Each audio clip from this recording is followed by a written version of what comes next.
औज़ुबिल्लाहिमिनश्शैतानिर्रजीम बिस्मिल्लाहिर्रहमानिर्रहीम अल्लाहुम्मा सल्लि व सल्लिम अला सय्यिदिना व मौलाना मुहम्मद व अला आलि सय्यिदिना व मौलाना मुहम्मदिन व बारिक व सल्लिम व सल्लि अलैहि। तमाम देखने, सुनने और चाहने वाले दोस्त अहबाब को मेरी तरफ से मोहब्बतों भरा सलाम। अस्सलामु अलैकुम व रहमतुल्लाहि व बरकातुहू।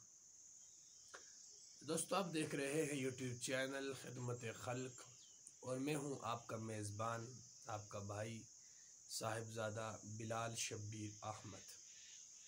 आपको अच्छी तरह पता है हमारे इस यूट्यूब चैनल पर अल्हम्दुलिल्लाह मुख्तलिफ़ बीमारियों के जड़ी बूटियों से और अस्माए रब्बुल इज़्ज़त से अल्हम्दुलिल्लाह इलाज बताए जाते हैं। आज भी एक इंतहाई इंटरेस्टिंग और आजकल के एक बहुत ही बड़े मर्ज़ के बारे में और उसका इलाज लेकर हाज़िर हुआ हूँ। कमर के मोहरों का आसान इलाज। अक्सरियत देखी जाए तो कमर के मोहरों का डॉक्टर के पास कोई ख़ास इलाज मौजूद नहीं है, तो डॉक्टरों के पास जाकर ख़ुद को ख़राब करने से बेहतर है कि आप अपने घर में बैठकर इसका ख़ुद इलाज कीजिए।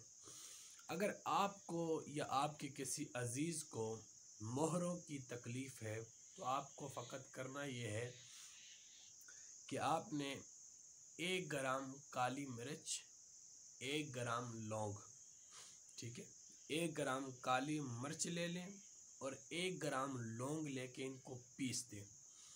इन दोनों चीज़ों को पीसने के बाद 1 ग्राम खुश्क अदरक के अंदर इनको मिक्स करें, उसका मुकम्मल पेस्ट बना के तीनों चीज़ों का दिन में 2 मरतबा आधी आधी चम्मच इस्तेमाल करें।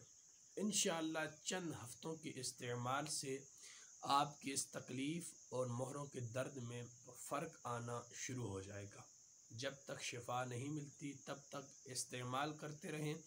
मेरा आज़मूदा है, इंशाअल्लाह अज़्ज़ा वजल आपको ज़रूर शिफा मिलेगी। दुआओं में याद रखिएगा। इंशाअल्लाह मिलते हैं किसी नेक्स्ट अच्छी सी वीडियो में।